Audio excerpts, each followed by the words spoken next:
مصلحة البحث والتحري للدرك الوطني بالبوليدة من وضع حد لنشاط شبكة إجرامية على رأسها موزع حليب.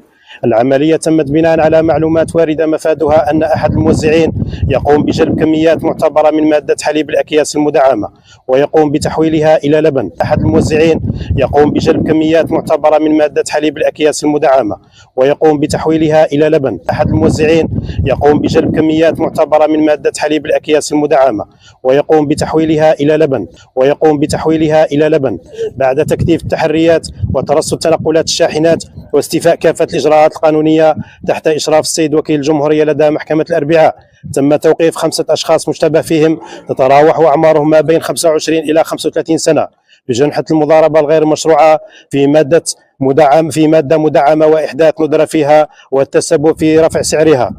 تم حجز مبلغ مالي قدره 99,355 دينار جزائري كمحصل